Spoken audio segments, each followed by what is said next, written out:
بسم اللہ الرحمن الرحیم۔ محترم ساتھیوں، ایک مشہور تابعی حضرت سعید بن جبیر رضی اللہ تعالیٰ عنہ کو حجاج بن یوسف نے قتل کرنے کا حکم کیوں دیا تھا، اور جب حجاج بن یوسف نے انہیں قتل کرنے کا حکم دیا تو وہ ہنسنے کیوں لگے؟ حجاج بن یوسف کے نام سے کون واقف نہیں؟ یہ بنو امیہ کی طرف سے ظلم و سفاکیت کا ایک ایسا ہتھیار تھا جو سادات کرام اہل بیت اطہار اور صحابہ کرام علیہ اجمعین پر اور ان کی اولادوں پر قہر بن کر ٹوٹا تھا۔ حجاج بن یوسف ایک معمولی سے خاندان سے تعلق رکھتا تھا۔ اس کا باپ ایک تدریسی شعبے سے منسلک تھا اور اس کو بھی اپنی طرح مدرس بنانا چاہتا تھا، لیکن حجاج بن یوسف کی طبیعت میں اشتعال انگیزی اور ظلم و ستم کوٹ کوٹ کر بھرے ہوئے تھے۔ محترم ساتھیوں، یہ ہر وقت حکمرانی کے خواب دیکھتا رہتا تھا، اور پھر حجاج بن یوسف کے حکمرانی کے ان خوابوں کو پورا کرنے کا موقع ملا، اور اس کے خوابوں کی تعبیر اسے اس صورت میں ملی کہ اس کو عبد الملک بن مروان جو کہ بنو امیہ کا خلیفہ تھا، اس کی فوج میں نوکری مل گئی۔ یہ اپنی سخت گیری اور ظلم و ستم کی وجہ سے بہت مشہور تھا۔ چنانچہ عبد الملک بن مروان نے حجاج بن یوسف کو اپنی فوج کی قیادت سونپ دی، اور حجاج بن یوسف نے عبد الملک بن مروان کی سرپرستی میں ایسے کارنامے سر انجام دیے کہ جن کی وجہ سے عبد الملک بن مروان حجاج بن یوسف پر اس کا اعتماد بڑھ گیا، اور اس نے حجاج بن یوسف کو بہت سی اہم مہمات پر روانہ کیا، اور ان سبھی مہمات میں اور ان جنگوں میں حجاج بن یوسف سرخرو ہوا، اور اس نے عبد الملک بن مروان کے لیے نئے سے نئے علاقے فتح کرنے شروع کر دیے۔ محترم ناظرین کرام، یزید بن معاویہ کی عبرتناک موت کے بعد جب مکہ مکرمہ اور مدینہ منورہ میں بے یقینی کی صورتحال قائم ہو چکی تھی تو عبداللہ بن زبیر نے خلافت کا دعویٰ کیا، اور بہت سے صحابہ کرام علیہ اجمعین نے اور ان کی اولادوں نے عبداللہ بن زبیر کو اپنا خلیفہ تسلیم کر کے ان کے ہاتھ پر بیعت کر لی تھی، جبکہ شام میں عبد الملک بن مروان بن حکم خلافت پر براجمان تھا۔ جب اسے عبداللہ بن زبیر کی خلافت کے اس دعوے کے بارے میں پتہ چلا تو اس نے حجاج بن یوسف کو ہی مکہ مکرمہ پر چڑھائی کر کے عبداللہ بن زبیر سے دو ہاتھ کرنے کا حکم دیا تھا، اور عبد الملک بن مروان کے حکم کی تعمیل میں حجاج ابن یوسف مکہ مکرمہ آیا، اور اس نے مکہ مکرمہ پر چڑھائی کرتے وقت اپنے شامی فوجیوں کو مکہ مکرمہ پر یعنی بیت اللہ پر حملہ کرنے کا اور پتھراؤ کرنے کا حکم دیا، جن میں سے بہت سے شامی فوجی اس مکروہ فعل کو سر انجام دینے سے انکاری ہو گئے۔ تو روایات میں آتا ہے کہ حجاج بن یوسف نے اس وقت اپنے ظلم اور سفاکیت کا مظاہرہ کرتے ہوئے، اپنی بے باکی کا مظاہرہ کرتے ہوئے خود آگے بڑھ کر کعبہ اللہ پر پتھراؤ کیا، اور مسلمان ہونے کے باوجود اس بدبخت نے خانہ کعبہ کی دیواروں پر پتھراؤ کر کے ان کو نقصان پہنچایا، اور عبداللہ بن زبیر اور ان کے بھائی موصب بن زبیر کو قتل کر کے ان کے سر عبد الملک بن مروان کو شام بھجوا دیے، اور ان کی لاشوں کو مکہ مکرمہ کے بازاروں میں اور گلی محلوں میں پھرایا، اور ان کی والدہ سیدہ اسماء بنت ابی بکر صدیق رضی اللہ تعالی عنہ کے پاس جا کر نہایت غرور اور تکبر سے کہنے لگا کہ تمہارے بیٹے نے ہمارے خلیفہ عبد الملک بن مروان کے خلاف علم بغاوت بلند کر رکھا تھا، تم نے دیکھا میں نے تمہارے بیٹوں کا کیا حشر کیا؟ تو سیدہ اسماء بنت ابی بکر صدیق رضی اللہ تعالی عنہ فرمانے لگیں کہ میرے بیٹے نے تیری آخرت کو برباد کر دیا ہے، جبکہ تو نے تو صرف اس کی زندگی کو برباد کیا ہے، اور میں نے رسول اللہ صلی اللہ علیہ وآلہ وسلم سے سنا تھا کہ بنو ثقیف میں ایک کذاب اور ایک ظالم شخص پیدا ہوگا، اور وہ ظالم تو ہے۔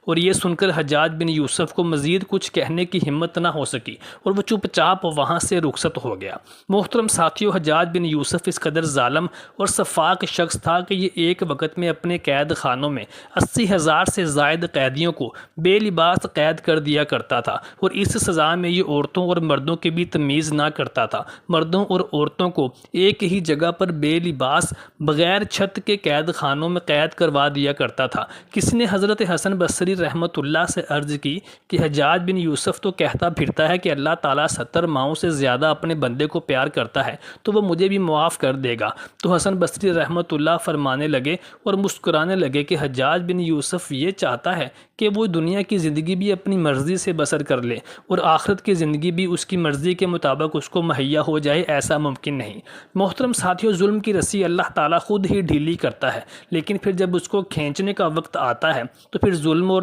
کا نام و نشان مٹ جاتا ہے۔ حجاج بن یوسف ظالم صفت انسان کا انجام بھی کچھ ایسا ہی ہوا۔ حضرت سعید بن جبیر رضی اللہ تعالی عنہ جو کہ ایک تابعی بزرگ تھے اور بعض روایات کے مطابق یہ صحابی تھے، یہ بہت دور اندیش درویش صرف انسان تھے۔ ابن طبری اور امام رازی کے مطابق سعید بن جبیر حضرت علی رضی اللہ تعالیٰ عنہ کے براہ راست شاگردوں میں سے تھے اور ان سے براہ راست علم حاصل کرنے والے شاگردوں میں شامل ہوتے تھے، لیکن کچھ مورخین نے انہیں صرف ایک تابعی کے طور پر بیان کیا ہے۔ یہ ایک دن وعظ اور تدریس فرما رہے تھے، کسی مجمع میں بیٹھے تھے تو کسی نے حجاج بن یوسف کا ذکر چھیڑ دیا تو سعید بن جبیر کہنے لگے کہ قہر خدا نازل ہو اس ظالم حجاج ابن یوسف پر۔ بلا شبہ حجاج ابن یوسف ایک ظالم شخص ہے۔ جب حجاج بن یوسف کو پتہ چلا کہ سعید بن جبیر میرے بارے میں ایسا گمان کرتے ہیں اور درس و تدریس کی آڑ میں میرے خلاف لوگوں کو بغاوت پر اکساتے ہیں، تو اس نے آپ کو دربار میں بلا لیا اور پوچھا کہ کیا تم نے میرے بارے میں ایسی باتیں بولی ہیں؟ تو آپ نے فرمایا، ہاں، تو ایک ظالم شخص ہے اور تو نے بہت سے بے گناہ لوگوں کو مروا دیا ہے، اور تو اپنے اس ظلم اور زیادتی میں سادات کرام اور صحابہ کرام اجمعین کی معصوم اولادوں کو بھی نہیں بخشتا۔ یہ سن کر حجاج بن یوسف کا رنگ غصے سے سرخ ہو گیا اور اس نے آپ کو قتل کر دینے کے احکامات جاری کر دیے۔ جب آپ کو قتل کرنے کے لیے دربار سے باہر لے کر جانے لگے تو آپ مسکرانے لگے۔ حجاج بن یوسف کو ناگوار گزرا اور پوچھنے لگا کہ تم مسکرا کیوں رہے ہو؟ تو آپ نے جواب دیا کہ میں تیری بے وقوفی اور نادانی پر مسکرا رہا ہوں جو اللہ تعالیٰ تجھے ڈھیل دی جا رہا ہے۔ حجاج بن یوسف نے پھر حکم دیا کہ اسے میرے سامنے ہی ذبح کر دو۔ جب خنجر ان کے گلے پر رکھا گیا تو آپ نے اپنا رخ قبلہ کی طرف کیا اور یہ جملہ ارشاد فرمایا کہ اے میرے اللہ، میرا چہرہ تیری طرف ہے،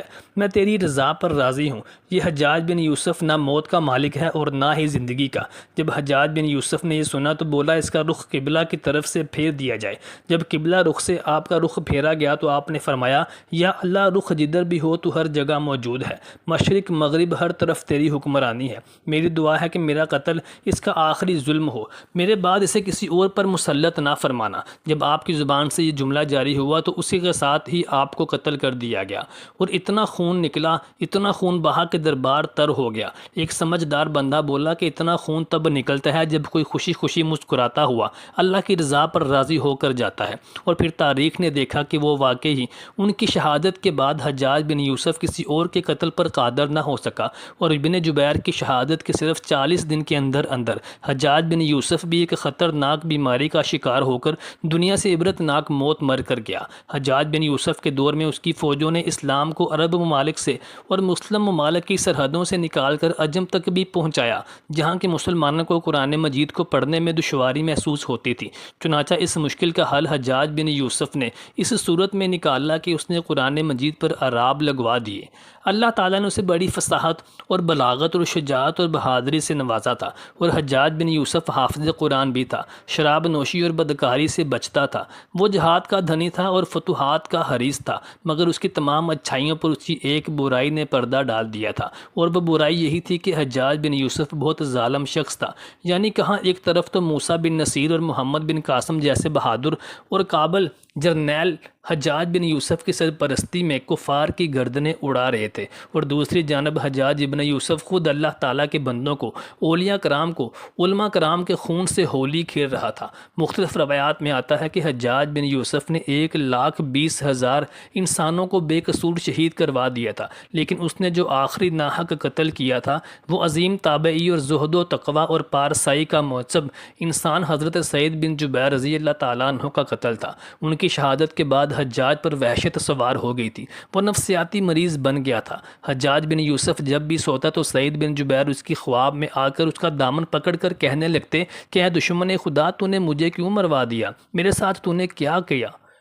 خواب میں حجاج کہتا کہ مجھے اور سعید کو کیا ہو گیا ہے؟ امام طبری فرماتے ہیں کہ سعید بن جبیر کا ناحق قتل کرنے کے بعد حجاج ایک بہت ہی پرسرار اور دردناک بیماری میں مبتلا ہو گیا تھا۔ یہ بیماری ایسی تھی کہ اس پر سخت سردی سے اس کے کلیجے سے اٹھ کر سارے جسم پر چھا جاتی تھی۔ حجاج کانپتا رہتا، آگ سے بھری انگیٹھیاں اس کے پاس لائی جاتی اور وہ اس قدر اس کے قریب رکھ دی جاتی تھی کہ اس کی کھال تک جل جاتی، لیکن اس کو احساس ہی نہ ہوتا، اس کو تپش ہی محسوس نہ ہوتی۔ بہت سے حکماء اور طبیبوں کو دکھانے پر انہوں نے بتایا کہ اس کے پیٹ میں سرطان ہے۔ انہی میں سے ایک طبیب نے گوشت کا ایک ٹکڑا لیا اور اس کو دھاگے سے باندھ کر حجاج بن یوسف کے حلق میں اتار دیا۔ تھوڑی دیر کے بعد اس نے وہ دھاگے کو واپس باہر نکالا تو اس گوشت کے ٹکڑے کے ساتھ بہت ہی عجیب و نسل کے کیڑے چمٹے ہوئے تھے، اور اس قدر بدبو اٹھ رہی تھی جو پورے 1 مربع میل تک پھیل گئی تھی۔ وہ درباری اٹھ کر بھاگنے لگے اور حکیم بھی بھاگنے لگا تو حجاج بن یوسف کہتا کہ تو کہاں بھاگ رہا ہے، تو میرا علاج کر۔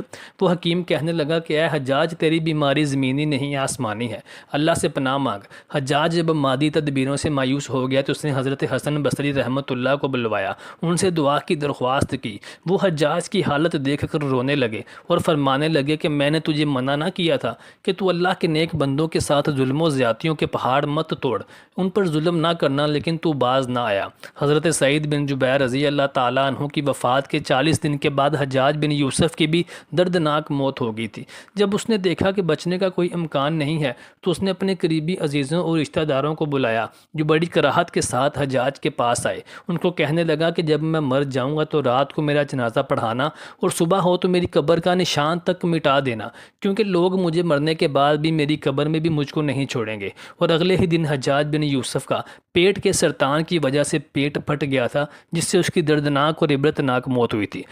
ساتھیوں، ویڈیو کو لائک اور شیئر کرنا مت بھولیے گا اور کمنٹ سیکشن میں اپنی رائے سے آگاہ کیجیے۔